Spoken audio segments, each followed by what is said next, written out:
네, 오대영 라이브의 간판 코너 단도직입을 시작하겠습니다. 월요일에 정치고수 두 분이 나와주셨습니다. 홍익표 전 더불어민주당 원내대표, 김종혁 전 국민의힘 최고위원, 어서 오십시오. 안녕하세요. 반갑습니다. 예. 자, 이재명 대표 얘기도 해볼 거고요. 한동훈 전 대표 얘기도 해볼 텐데 먼저 민주당 쪽으로 가겠습니다. 이수진 앵커가 브리핑하겠습니다. 한 여론조사에서 이재명 대표의 지지율은 오름세를 보인 걸로 나타났습니다. 에너지경제의뢰로 리얼미터가 조사한 바에 따르면 이재명 대표의 지지율은 직전 조사 대비 3%포인트 상승해서 46.3%를 기록했습니다. 양자 대결 결과 이 대표는 누구와 맞붙어도 압도적인 지지율을 보였습니다. 그간 쭉 1위이긴 했지만 1대1 대결에서 50%를 넘는 건 적어도 이 조사에선 처음 보는 것 같습니다. 비명 인사를 만나서 통합 행보를 하고 상속세 완화 등을 통해 중도층에 어필한 효과가 이렇게 나타나고 있다. 이런 분석이 나오는데요. 그렇다면 이 상승세는 추세적으로 이어질까요? 아니면 일시적 반등일까요? 네, 리얼미터 조사에 따르면 일단 좀 오르긴 했어요. 그런데 이게 추세적으로 계속 올라가는 것이냐 아니면 일시적인 효과일까가 궁금하고 그 분석이 일단 필요해 보입니다. 홍익표 대표는 어떻게 보셨습니까?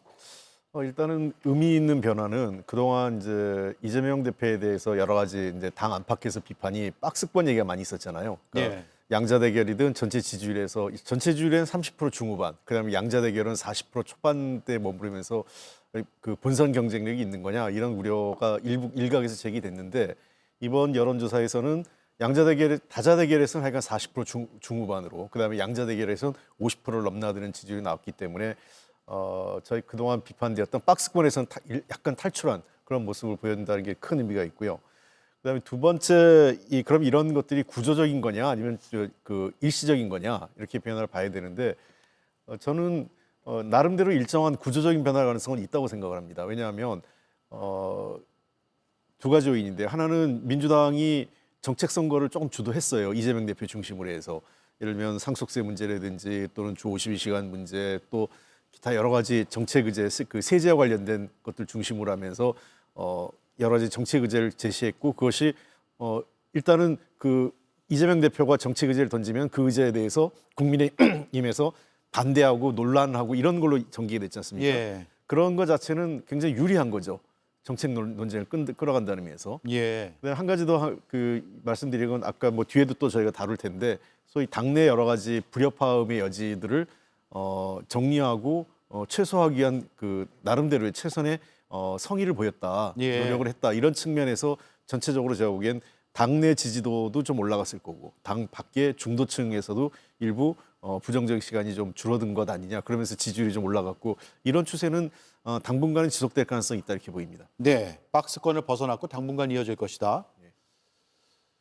여론조사는 뭐 추세가 중요한 거죠. 예를 들면 지금 오늘 여론조사 결과가 나왔지만 또 내일 여론조사 다른 기관에서 다른 결과가 또 나올 수도 있는 거기 때문에 전체적으로 추세가 어떤가 이런 것들이 중요한데 민주당과 이재명 대표에게 좀 유리한 시간이 오고 있다는 건 부인할 수 없는 사실인 것 같아요. 예. 왜냐하면 헌법재판소의 변론이 다 종결이 됐고 그걸 끝까지 지켜보면서 뭔가 새로운 게 나오는 게 있는가.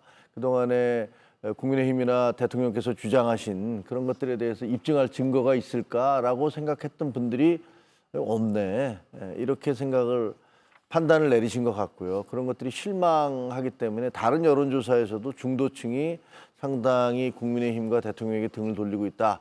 이런 조사가 나오고 있기 때문에 그거는 뭐 전체적으로 좀 이 흐름이 그렇게 가고 있구나라는 것을 부인할 수는 없습니다. 그런데 처음에 또 한참 시위가 격화됐을 때는 이재명 대표가 다 진다 뭐 이런 얘기도 있었잖아요. 어떤 후보한테도 국민의힘 후보한테도 다 진다 이런 얘기도 있었기 때문에 앞으로 또 탄핵 심판이 결과가 나오고 또 이재명 대표에 대한 2심 재판 결과가 나오고 이런 것들에 대해서 또 한참 출렁일 거다 이런 생각을 합니다. 예, 출렁일 수 있다. 자, 중도 보수론 이재명 대표가 꺼낸 그 중도 보수다라는 발언도 영향을 미쳤을까요? 중도층에서? 저는 뭐 조금 유리했다고 생각을 합니다. 왜 그러냐면 일단 우리 민주당이 어떤 정당이냐. 근데 저도 봐서 민주당이 진보적 정당이라고 생각하지는 않았어요. 물론 이제 그 사회에서 진보냐 보수냐는 굉장히 상대적 개념이기 때문에 네. 상대적으로 우리나라에서의 보수 진보 정당은 유럽에서의 진보 정당보다는 굉장히 그 우경화돼 있는 편이고, 다만 이제 지배적 양당제를 갖고 있는 한국의 민주당과 미국의 민주당 그리고 일본의 민주당 정도가 비슷한 성격을 갖고 있다고 보는데, 그 큰 방향에서는 저는 이제 이 우리나라 같은 경우는 계급이나 계층 정당이 아니라 여러 차례 제가 한번 말씀드렸던 것 같은데 캐치얼 파티라고 그 전국민적 대중 정당입니다. 일종의 이제 모두 표를 얻기 위해서 그 공약을 하는 거고요. 그래서 이번에 이재명 대표가 중도 보수 얘기하는 것은 일단은 이게 이렇게 나갈 때 그 가장 근거는 자신감이에요. 자기 진영에 대한 자신감. 그러니까 예를 들면 내가 약간 우경화돼 있다, 내가 보수라고 해도 진보층에서 나를 의심하거나 이탈하지 않는다는 자신이 있어야 이게 가능하거든요. 제가 그래서 가장 성공적인 사례가 2012년 박근혜 대통령 모델을 얘기하는데, 예. 박근혜 대통령이 대선 당시에 승리할 수 있었던 요인은 본인이 그때 민주당, 그다음에 뭐 소위 진보 쪽의 어젠다라고 할 수 있었던 경제민주화와 보편적 복지를 당시 김종인이라는 분을 비대위원회에 참여시키면서 적극적으로 그 대선 때 그 캠페인을 했거든요. 그러니까 마치 나도 경제민주화를 할 수 있어, 나도 보편적 복지를 하려고 해. 물론 뭐 민주당의 입장에선 나중에 다 그게 사실에 부합하지 않는다고 판단을 했지만 대선 캠페인 과정에서는 굉장히 먹히는 거죠. 근데 소위 그 국민의힘 지지자 또 우파에 계신 분들 입장에선 박근혜 대통령 무슨 말을 해도 우리 편이야. 우리를 배신할 사람이 아니라 신뢰가 있기 때문에 예. 그 반대편 진영까지 나갈 수 있는 여지가 생긴 거죠. 그런 측면에서 이재명 대표는 상당히 유리한 공간은 돼 있다고 봅니다. 유리한 공간을 마련해 놨다. 예. 이번 그 중도 보수 발언을 계기로요. 하긴 2012년을 돌이켜 보면 그때는 박근혜 후보의 좌클릭 이런 표현을 언론에서 많이 썼던 것 같아요. 이 중도 보수론을 보면서 김종혁 최고위원은 비판적으로 지난번에 말씀하셨는데 예. 여론조사에 반영됐다고 보세요? 일부 아마 그때도 말씀드렸지만 아마 계속 그런 주장을 하면 반영이 될 거라고 생각합니다. 근데 저는 뭐 우리가 중도를 지향하겠다라고 얘기하면 그건 얼마든지 그럴 수 있다고 생각해요. 근데 우리가 중도 보수 정당이다라고 얘기하는 건 그냥 코미디라고 생각을 합니다. 아, 굉장히 다급해구나라는 생각도 들고요. 홍익표 의원님 말씀 맞다나 아주 그 아이디얼 한 타입의 진보와 보수를 따지자면 대한민국에서 진보 정당은 없죠. 근데 문제는 그 다른 나라의 우리는 역사나 구조나 이런 것들이 다 다르기 때문에 우리나라의 기준으로 판단을 해야지 예. 다른 나라의 어떤 이념적인 그 잣대를 가지고 우리나라를 얘기할 수는 없는 거예요. 그러면서 본다면 지금 이재명 대표가 갑작스럽게 우린 중도보수 정당이다라고 얘기한 것은 터무니없는 얘기다. 근데 그렇게까지 얘기가 나오게 된 것은 국민의힘이 너무 오른쪽으로 극우로 가고 있는 게 아니냐. 거기에 대한 염증을 느끼는 사람들을 겨냥한 게 아니냐. 뭐 그런 면에 있어서는 그렇다라고 생각을 합니다. 예. 근데 그게 어떤 자기의 주장이라는 것은 자신의 정책과 이게 수미상관해야 되는 거잖아요. 근데 이재명 대표가 뭐 52시간 그 노동에 대해서도 주장을 했다가 금방 또 당내 반발이니까 이렇게 후퇴를 하지 않았습니까? 여러 가지 중도 보수적인 정책에 대해서 지금 얘기를 하지만 그것이 과연 그 당의 정책으로 구체화될 수 있을 것이냐에 대해서는 저는 굉장히 회의적으로 봅니다. 일단 당내에서도 상당히 비판이 있고요. 이게 도대체 우리 당의 정체성과 맞아? 이렇게 얘기를 하고 있지 않습니까? 그래서 본인으로서야 어쨌든 나를 좀 자꾸만 나를 왼쪽으로 보는데 나도 좀 이쪽으로 가고 싶어라고 그런 생각이 드시겠지만 글쎄요. 그게 얼마나 오래 갈지는 저는 잘 모르겠습니다. 오래 가지 않을 수도 있다. 이 말씀이네요. 앞서 이제 그 당내에서 이른바 비명계와 통합하고 화합하는 모습을 보인 것은 긍정적으로 평가를 하셨는데 네.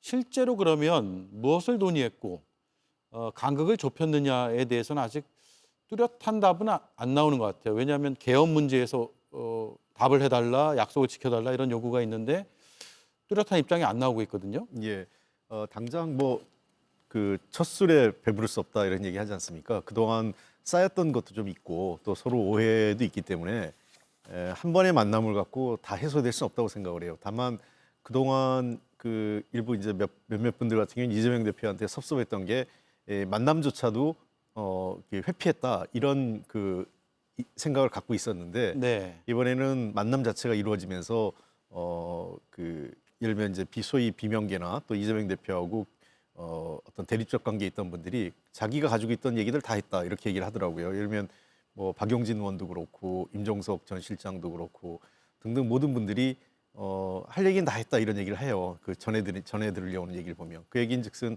일단 어떤 뚜렷하게 어떤 해법 당장 그 자리에서 이재명 대표가 처음 만났는데 그럼 이건 이렇게 하겠습니다 저렇게 하겠습니다 답은 못 줬을 거로 생각되고 예. 다만 충분한 어떤 비판의 지점이 뭐고 이재명 대표에게 그 어떤 기대하는 점이 뭔지 그리고 당이 앞으로 우리가 어디에 나가야 될지에 대해서 자기하고 생각이 다른 사람 의견을 충분히 들었다는 거예요. 그리고 이 대표가 여러 차례 당내 지지자나 또는 의원들한테도 경고성 발언을 했죠.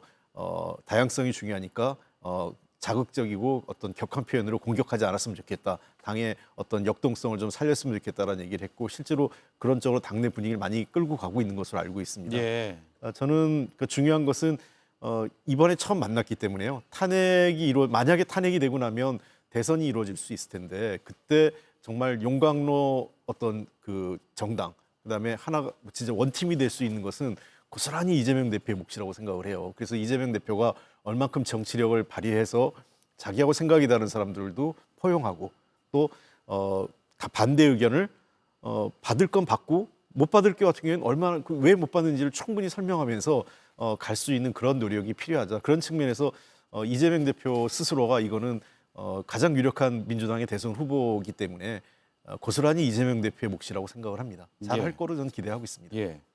개헌 얘기는 언젠가는 꺼낼까요? 어떨까요? 예, 개헌 얘기는 지금 제가 알기엔 이재명 대표의 생각은 이런 것 같아요. 그러니까 개헌이 지금 굉장히 다양한 논의가 포함되어 되지 않습니까? 개헌 안에. 그러니까 기후 변화도 있고 우리 일반 국민들의 정치적 그 참여에 대한 권리도 많이 높아졌기 때문에 이런 사회경제권 그다음에 정치적 권리에 관련된 것들을 좀 더 87년 체제보다 업그레이드된 헌법을 만들어야 되고 권력형에 대해서 권력 구조에 대해서는 대개 4년 중임제, 정부 통령제까지는 정치권의 어느 정도는 제일 유력한 합의 안인 것 같습니다. 그래서 그런 합의안을 이번 대선 때 아마 공약으로 걸고 28년도 총선에서 국민투표를 붙이고 그러면 자연스럽게 2030년에 지방선거하고 대통령 선거를 같이 치르면 4년 단위이기 때문에 4년 중에 2년은 국회의원 선거, 그다음에 그 후 2년 후에는 지방선거와 대통령 선거를 같이 치르는 좀 더 그 정돈된 시스템으로 갈 수 있지 않을까 생각합니다. 공약을 발표할 시점에 얘기할 것이다 이 말씀이네요. 그때 이제 발표하면 왜냐하면 지금 국민의힘에서는 예. 왜 개헌에 대한 입장을 안 내놓느냐 네. 이렇게 비판하고 계시잖아요.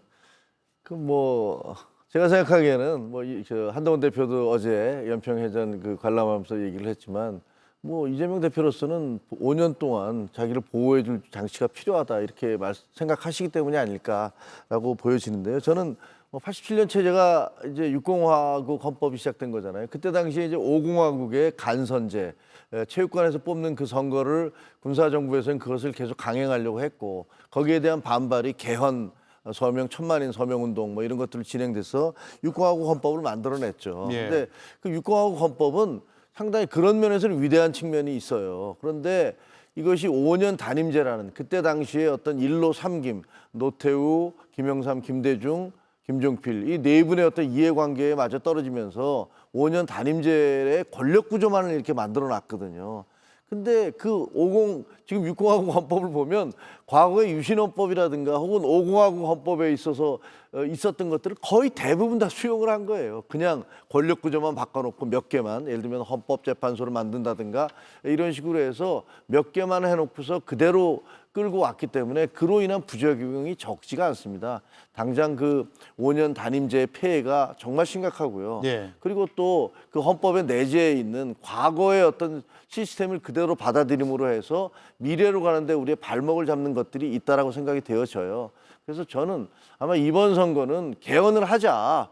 그래서 다음 대통령의 임기가 그렇게 어느 누구의 임기가 중요한 게 아니기 때문에 3년 동안 대통령직을 하면서 개헌의 준비를 마치고 그래서 끝날 때는 개헌을 해서 내년 2028년에 총선과 대선을 함께 치러서 정상적인 4년 중임제 시스템, 정상적인 대통령 시스템을 만들자는 그런 주장과 예. 아니다 나는 5년 계속 하겠다라는 이재명 대표와의 그런 논쟁이 굉장히 뜨겁게 펼쳐지지 않을까 이렇게 생각합니다. 예, 한동훈 대표는 또 3년 뒤에 개헌을 준비하고 3년으로 임기를 일단 단축하자 이런 주장을 하고 있으니까요.